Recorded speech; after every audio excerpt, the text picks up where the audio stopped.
Hi everyone, this is HKChess here, and in this video we're going to talk about endgame number 2 of the book 100 Endgames You Must Know. So in this endgame we again have king and pawn versus king, but it's a little bit different than what we checked before. So last time we checked two cases. First case was when the king didn't need to support the pawn in order for the pawn to promote. And the second case was when the defending king could not reach in front of the pawn. But in this same game, we're going to check out what happens if the defending king is in front of the pawn and the pawn is on the 6th rank. So it's only 2 steps away from promotion. So the book suggests that in these positions that the pawn is on the 6th rank, the most important thing is the relative position of the king. So what do we mean by that? Well, it's basically the side that has the opposition usually is going to win if the pawn is on the 6th rank. The book suggests that if the pawn is not on the 6th rank, it's not really that decisive. We're going to check out what it really means by that. So in this position, if it is white to move, white has actually the opposition. So if it is white to move, the pawn can automatically promote on its own. So white is going to play f7. King has to move, and this is the only logic move, the only viable move actually. So you're not going to promote because the king can just capture it. You're just going to prepare for that. And the king has to move, and this is just winning. But if it is black to move, black has to be careful, because black can actually draw this, but black has only 2 moves, right? The correct move here is king g8, just to get the opposition, and then white has nothing. White cannot promote this pawn ever. Like if you do just push it right away, king can just go here, and you have no square to just promote it, to just keep protecting the pawn. If you go here, it's just a stalemate.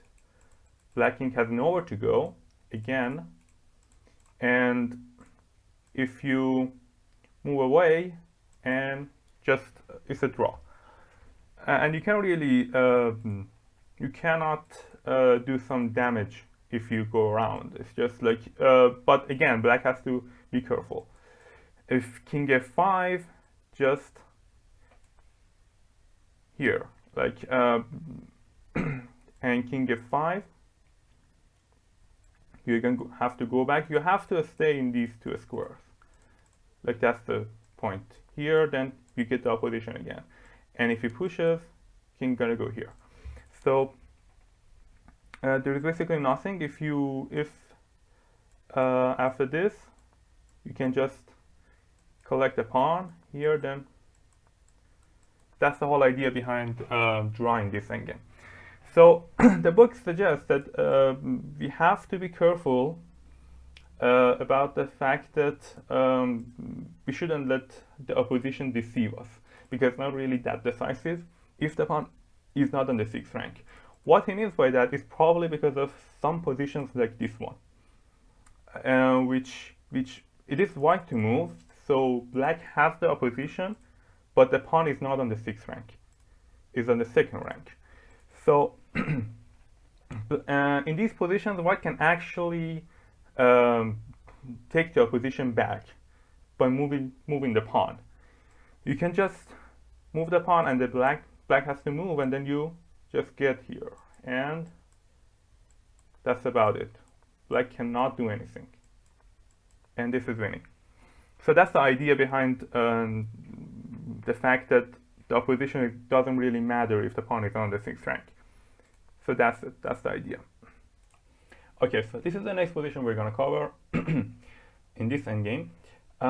White is to move, and you have to be careful again that your pawn is on the 6th rank and you need the opposition. So there are basically, if you want to promote, there are 2 moves, right? b6, king b6, and king a6. So if you want to take to a position, you have to be careful to play king a6, and then it's just gonna be easy win for you. But you have to be careful again, because black can actually trick you with a simple move. He can just go back, and you can really just repeat. Like it's gonna be dry if you do this 3 times. So you have to be careful not to play c7, because this is just a draw. Again, a stalemate. So you have to be precise and play king c7, and then you're gonna win this, no matter what black plays. So this is one of the positions you have to be careful. It is on the edge of the board. It is you have to be careful of the stalemate when the defending king is on the edge of the board. So next position, yeah, this is a really interesting position because again, pawn is on the 6th rank, and it is white to move. And so white is so black has the opposition, and you would say, okay, this is a draw, right? But it's not really a draw, because if white forces the king to go to f7, black cannot go to f7. Black needs this square to retain the opposition, and he has to go somewhere else. If he goes here, king f8, we're gonna take the opposition, and this is winning. So yeah, you have to be careful again. If he plays king g8, you should not play king f6. You gotta take the opposition. So we again get the winning. If you mistakenly play this, you're gonna lose the opposition, and you cannot win this anymore, because well, you lost the position. So that's the idea. Black can go anywhere else. Now you can go f6. You can get close to your pawn, and black cannot do anything else. You don't need to do that, sorry, you just promote. So that's the idea. This is yeah, you have to be careful to which squares you need to retain the opposition. If one of the squares is at a breach, you will almost definitely lose the opposition if your opponent knows about this. So next position, okay, yeah, this is a well-known position. This is a knight pawn, and black is the move. Black is in check, of course. Black has 3 options. You definitely don't want to go here, because the king can just get to f2 and then just promote no matter what you do. 2 squares left. So if you go to g1, you know that you have to move your king on the next move. So you gotta play h1, right? And then whatever happens here, the black king has to be careful, because if he plays king f2, it's a stalemate. Again, these 2 squares are covered by the king. This square is covered by the pawn, so this is a stalemate.